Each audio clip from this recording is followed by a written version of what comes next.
सुप्रभात बच्चों, मैं भावना आपकी हिंदी अध्यापिका। आज हम आपकी पाठ्य पुस्तक आरोग्य का गद्य खंड का जैनेंद्र कुमार द्वारा रचित बाजार दर्शन पढ़ेंगे। बाजार दर्शन, जैसे कि नाम से ही सब कितने खुश हो जाते हैं ना कि जब बाज़ार जाने का आता है, शॉपिंग करने चलते हैं, बाज़ार चलते हैं, तो सब बच्चे या बड़े कोई भी हो कितने एक्साइटेड हो जाते हैं, कितने खुश हो जाते हैं कि हाँ हम बाज़ार चल रहे हैं, शॉपिंग कर रहे हैं। क्योंकि सभी को बाज़ार में जाना, शॉपिंग करना अच्छा लगता है।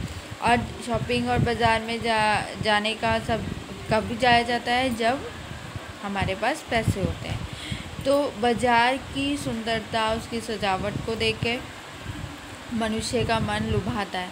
और उस दौरान क्या होता है कि जब वो बाज़ार जाता है तो जो भी उसे अच्छी चीज़ें दिखती हैं तो वो उससे ले लेता है ना। और लेता कौन है? जिसके पास पैसे बहुत होते हैं। कुछ व्यक्ति दो तरह के व्यक्ति होते हैं जो सोच समझ के बाज़ार में अपने पैसे को खर्च करते हैं, और कुछ होते हैं जो बिना सोचे समझे ही पैसों को खर्च करते हैं। अब जो सोच समझ के पैसे करते हैं तो बाज़ार के लिए उसी का महत्व है, और जो पैसे का दुरुपयोग करके बाज़ार से सामान लेता है उसका बाज़ार का कोई महत्व नहीं, क्योंकि उसे पता ही नहीं होता कि किस चीज़ की ज़रूरत है, किस चीज़ की ज़रूरत नहीं है। तो ऐसे ही जैनेंद्र कुमार जी जो लेखक हैं बाजार दर्शन के, उन्होंने हमारे सामने कि आपकी जो पाठ्य पुस्तक आरोह में बाजार दर्शन जो पाठ दिया है उसमें इसी चीज़ को बताया है कि बाज़ार का महत्व उसी व्यक्ति के लिए है जो सोच समझ के पैसे के महत्व को समझता है। उसके लिए नहीं है जो पैसे का दुरुपयोग करता है। क्योंकि जो व्यक्ति जिस चीज़ की हमें ज़रूरत है, नीड है, उसी को बाज़ार से लाना उपयोगी होता है। क्योंकि जिस चीज़ की ज़रूरत है उसे लाएंगे तो उसका उपयोग करेंगे, और जिस चीज़ की ज़रूरत नहीं है और हम बहुत सारी चीज़ें बाज़ार से भर लें कि हाँ कभी तो काम आएगा कभी, और वो चीज़ हमें घर आके ये पता चले इसका तो उपयोग नहीं है, तो हमने क्या किए? पैसे बर्बाद किए। क्योंकि ये तो नहीं है कि आप उस चीज़ को बाज़ार में जाकर दोबारा बदल के कुछ और ले आओगे, नहीं होता ना। इसलिए बाज़ार का यहाँ पे लेखक क्या बोला है, उसी व्यक्ति के लिए महत्वपूर्ण है जो सोच समझ के पैसों को खर्च करता है। ठीक है, तो जैसा पता ही है आपको, हम पहले लेखक का जीवन परिचय पढ़ेंगे। उनका जन्म, जैनेंद्र कुमार जी का जन्म सन 1905 अलीगढ़ में, जो उत्तर प्रदेश में है। प्रमुख रचनाएं परख, अनाम स्वामी, सुनीता, त्यागपत्र, कल्याणी, जयवर्धन, मुक्तिबोधा, वातायन, एक रात, दो चिड़िया, ये सारी इनकी रचनाएं हैं। उनके पुरस्कार कौन सा मिला? साहित्य अकादमी पुरस्कार, भारत भारती सम्मान और पद्म भूषण से भी इनको सम्मानित किया गया है। इनकी मृत्यु कब हुई? 1990 में। प्रेमचंद के बाद सबसे महत्वपूर्ण कथाकार के रूप में प्रतिष्ठित जैनेंद्र कुमार का अवदान बहुत व्यापक और वैविध्यपूर्ण है। अपने उपन्यासों कहानियों के माध्यम से उन्होंने हिंदी में एक सशक्त मनोवैज्ञानिक कथाधारा का प्रवर्धन किया है।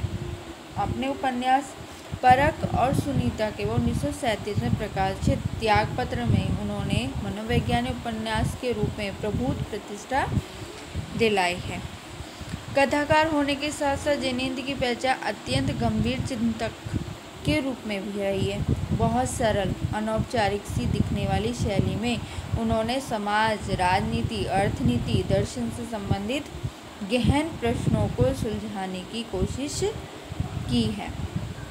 गांधीवादी चिंतन दृष्टि का जितना सुष्ठु और सहज उपयोग वे जीवन जगत से जुड़े प्रश्नों में संदर्भ में करते हैं।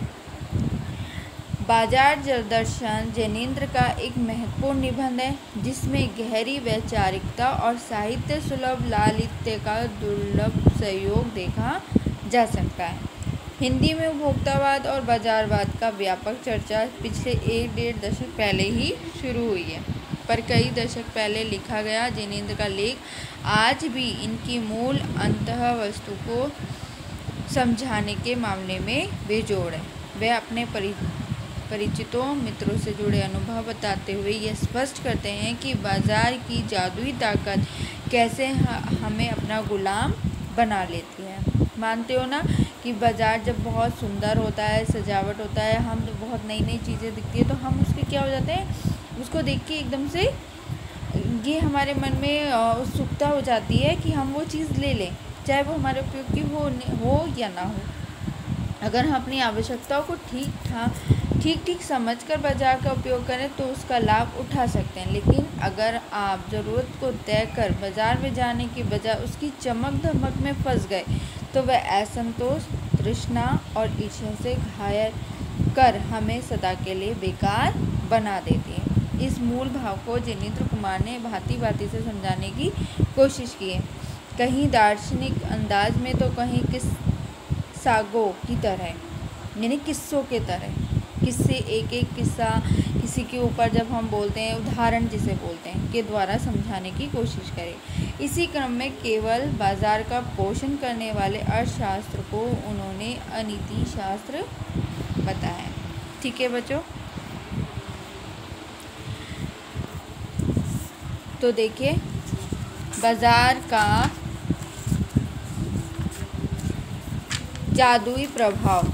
जब हम बाज़ार जाते हैं और बाज़ार में हम तरह तरह की चीज़ें देखते हैं तो वो हमारे लिए क्या हो जाता है, एक जादुई प्रभाव हमारे ऊपर पड़ता है कि नहीं पड़ता है।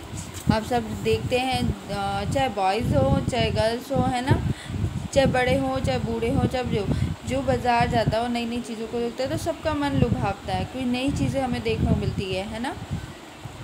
प्रस्तुत पाठ में जिनेंद्र कुमार ने बाजार के जादुई प्रभाव का वर्णन किया है। जिनेंद्र के मित्र बाजार से कोई साधारण सी वस्तु खरीदने गए थे। वापस आए तो उनके पास वस्तुओं के अनेक बंडल थे। इस बात पर पूछने पर उन्होंने बताया कि जब पत्नी साथ हो तो अनचाही वस्तु भी खरीदी जाती है।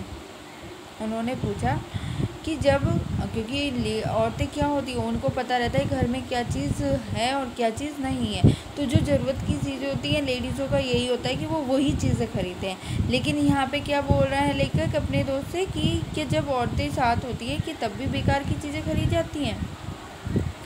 पैसे की ताकत का परिचय। पैसे में वही बड़ी ताकत होती है। कहा भी गया है पैसा पावर है। पैसे में क्या होती है, शक्ति होती है कि जिसके पास ज़्यादा पैसा होता ही है। ये बाज़ार हम जब ही जा सकते हैं जब हमारे पास पैसे होते हैं, पैसे की ताकत होती है। अगर पैसा ही नहीं होगा तो हम क्या बाज़ार जा पाएंगे, नहीं जा पाएंगे, है ना। तो डिपेंड किस पे करता है, बाज़ार जाना हमारे पैसे पे भी डिपेंड करता है। पैसे जोड़ने से गर्व का अनुभव। अनेक व्यक्ति ऐसे होते हैं जो स्वयं पर नियंत्रण रखते हैं। वे व्यर्थ का सामान नहीं खरीदते, वे पैसे बहाते नहीं हैं बल्कि उसे जोड़ते हैं। पैसे जोड़ने से उनका मन गर्व से उन्नत रहता है। लेखक के अनुसार दोनों व्यक्ति आ गए हैं। एक होता है जो पैसे की पावर से कुछ भी खरीद सकता है, जिसे ये नहीं पता कि वो ज़रूरत की है या नहीं है, और दूसरा व्यक्ति क्या है जो पैसे को जोड़ता है कि ज़रूरत का सामान क्या चाहिए वो ही लेता है, और जो बाकी पैसा है वो उसको जोड़ता है, क्योंकि सभी को पता है कि पैसा कितनी मेहनत से कमाया जाता है। बाज़ार शैतान का जाल, है ना, है कि नहीं बाज़ार, क्योंकि वहाँ जाकर हर कोई ही फंस जाता है। मित्र ने जिनेंद्र को बताया कि अब तो रेल किराए के लिए ही धन बचा है। इसका अर्थ यह हुआ कि यदि और धन होता तो और अधिक सामान आता। जो इसमें दो तरह के व्यक्ति बताए गए हैं जिनेंद्र जी ने, कि उनका जो एक मित्र है वो बाज़ार जाता है अपनी पत्नी के साथ और बहुत सारा सामान खरीद के ले आता है, जबकि उसकी कोई ज़रूरत नहीं होती, और जब वो घर चलने के लिए होता है तो सिर्फ उसके पास थोड़े से पैसे बचे होते हैं, सिर्फ किराए के लिए, है ना। इससे जिनेंद्र ने के पूछने में मित्र ने बताया कि बाज़ार तो शैतान का जाल है, वहाँ माल तो इतना सजा कर रखा जाता है कि लोग फंस ही जाते हैं। जिनेंद्र ने मन ही मन कहा, वास्तव में बाज़ार तो आमंत्रित करता है कि मेरा रूप देखो, मुझे लूटो, मत खरीदो, किंतु मेरे रूप तो देखो। यह मूक आमंत्रण दर्शन में इच्छा जागृत करता है और वह सोचने लगता है कि मेरे पास पैसे कम थे, अन्यथा अधिक सामान खरीदता। ये मेरे पास तो पैसे कम थे, अगर और होते तो मैं और ख़रीद लेता। इतना आकर्षक बाज़ार लग रहा था मुझे। ये आकर्षण व्यक्ति में असंतोष, तृष्णा, ईर्ष्या के भाव को उत्पन्न करता है, संशय में डालता है बाज़ार, है ना। जिनेंद्र एक अन्य मित्र का उदाहरण देते हुए कहते हैं कि वह बाज़ार देखते रहे पर कुछ भी खरीदा। अब एक व्यक्ति ऐसा है, भगत इसमें नाम है, और ये दूसरा व्यक्ति वो है जो बाजार के सुंदरता को, उसके रूप को देखता है, लेकिन उसके मन में कोई भी चीज़ लेने की इच्छा जागृत नहीं होती है। क्योंकि क्या होता है कि दो तरह के व्यक्ति होते हैं, जिन्हें पैसे की वैल्यू नहीं पता होती, और दूसरा वो होता है जिसे पैसे की वैल्यू पता होती है। और भगत वही व्यक्ति है जिसे पता है कि पैसा क्या चीज़ होती है ना। और वो बाज़ार की सुंदरता को तो देखता है, लेकिन उस पर मोहित नहीं होता है, उसे खरीदने के लिए उसे ललायित नहीं होता है। उसकी समझ में ना आया कि क्या खरीदे और क्या छोड़े। बाजार में सब कुछ लेने का मन करता है, वह कुछ भी ना छोड़ना चाहते थे, इसलिए कुछ भी ना ले सके। मित्र के इस प्रकार की कथन से जैन ने निष्कर्ष निकाला, यदि आपको अपनी ज़रूरत का ज्ञान नहीं है तो सभी वस्तुएं खरीदने योग्य हैं।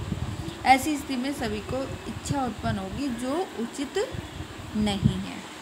ठीक है बच्चों, तो आज हम यही 4 पॉइंट करेंगे, उसके बाद आगे पढ़ेंगे। अब इसको मैं थोड़ा सा पढ़ देती हूँ। एक बार की बात कहता हूँ, मित्र बाजार गए हुए थे कि कोई एक मामूली चीज़ लेने पर लौटे तो एकदम बहुत से बंडल पास थे। मैंने कहा यह क्या है? बोले ये तो साथी, ये जो साथ थी उनका आशय था कि पत्नी की महिमा है, उस महिमा का मैं कायल हूँ। आदिकाल से इस विषय में पति से पत्नी की ही प्रमुखता प्रमाणित है, और ये व्यक्तित्व का प्रश्न नहीं, अस्तित्व का प्रश्न है। स्त्री माया न जोड़े तो क्या मैं जोड़ूं? फिर भी सच सच है, और वह यह कि इस बात में पत्नी की ओट ली जाती है। मूल में एक और तत्व की महिमा सविशेष है, वह तत्व है मनी बैग। मनी बैग है अर्थात पैसे की गर्मी, है ना, एनर्जी। पैसा पावर है, पर उसके सबूत में आस पास माल टाल ना जमा हो तो क्या वह खाक पावर है? पैसे को देखने के लिए बैंक हिसाब देखिए, पर माल असबाब मकान कोठी तो अनदेखे भी दिखते हैं। पैसे की उस परचेजिंग पावर के प्रयोग में भी पावर का रस है, लेकिन नहीं, लोग संयमी भी होते हैं। वे फिजूल सामान को फिजूल समझते हैं, वे पैसे बहाते नहीं हैं। बुद्धिमान होते हैं, बुद्धि और संयम पूर्वक वे पैसे को जोड़ते जाते हैं। वे पैसे की पावर को इतना निश्चित समझते हैं कि उसके प्रयोग की परीक्षा उन्हें दरकार नहीं है। बस खुद पैसे के जुड़ा होने पर उनका मन गर्व से भरा फूला रहता है। मैंने कहा ये कितना सामान ले आए? मित्र ने सामने मनी बैग फैला दिया, कहा ये देखिए सब उड़ गया, अब तो रेल टिकट के लिए भी बचा हो। मैंने तब तय माना कि और पैसा होता तो सामान आता। वह सामान ज़रूरत की तरह देखकर नहीं आया, अपनी परचेजिंग पावर के अनुपात में आया है। लेकिन ठहरिए, इस सिलसिले में एक और महत्व का तत्व है जिसे नहीं भूलना चाहिए, उसका भी इस कर्तव्य में बहुत कुछ हाथ है। वह महत्व है बाजार। मैंने कहा ये इतना कुछ नाहक ले आए, बेकार ले आए, नाहक बेकार। मित्र बोले कुछ ना पूछो, बाजार है शैतान का जाल, ऐसा सजा सजा कर माल रखते हैं कि भैया ही हो जो ना फंसे, कि जो वही व्यक्ति होगा जो ना उस चीज़ को देख के ना फंसे। मैंने मन में कहा ठीक है, बाजार आमंत्रित करता, आओ मुझे लूटो और लूटो, सब भूल जाओ, मुझे देखो, मेरा रूप और किसके लिए है? मैं तुम्हारे लिए हूँ। नहीं कुछ चाहते हो तो भी देखने में क्या हर्ज है? अजी आओ भी। इस आमंत्रण ये खूबी है कि आग्रह नहीं है, आग्रह तिरस्कार जगाता है, लेकिन ऊंचे बाजार का आमंत्रण मूक होता है और उससे चाह जगती है। चाह मतलब अभाव। चौक बाजार में खड़े होकर आदमी को लगने लगता है कि उसके अपने पास काफ़ी नहीं, और चाहिए और चाहिए।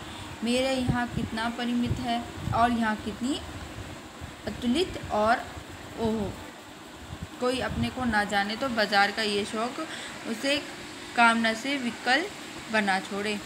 विकल क्यों? पागल, असंतोष, तृष्णा, ईर्ष्या से घायल कर मनुष्य को सदा के लिए ये बेकार बना डाल सकता है। एक और मित्र की बात है, ये दोपहर के पहले के गए बाजार से कहीं शाम को वापस आए तो खाली हाथ आए। अब ये दूसरे मित्र की कहानी शुरू हो गई। पहला मित्र जब बाजार गया तो बहुत सारा सामान ले आया, जो उसको ज़रूरत की चीज़ें नहीं थी वो भी ले आए। अब दूसरा मित्र सुबह का बाज़ार गए हुए और शाम को आए तो कैसे आए, खाली आए, क्योंकि उन्हें सारी चीज़ें बाज़ार में बहुत अच्छी लगी थी और जेब में उनके इतने पैसे नहीं थे, सारी चीज़ें वो ले नहीं सकते थे, तो वो कुछ भी नहीं लाए। ठीक है बच्चों, अब हम कल ये यहाँ से पढ़ेंगे कि दूसरे मित्र बाज़ार गए थे और वहाँ से सब कुछ, वो वहाँ से सुबह के गए हुए और शाम को आए, वो भी खाली आए। क्यों आए, क्यों नहीं लाए बाज़ार से सामान, ऐसे क्या, क्योंकि बाज़ार तो सबको आकर्षित करता है, उनको भी आकर्षित करता है, लेकिन वो सामान क्यों नहीं लाए, इसका प्रश्न के उत्तर हम कल पढ़ेंगे। ठीक है, थैंक यू।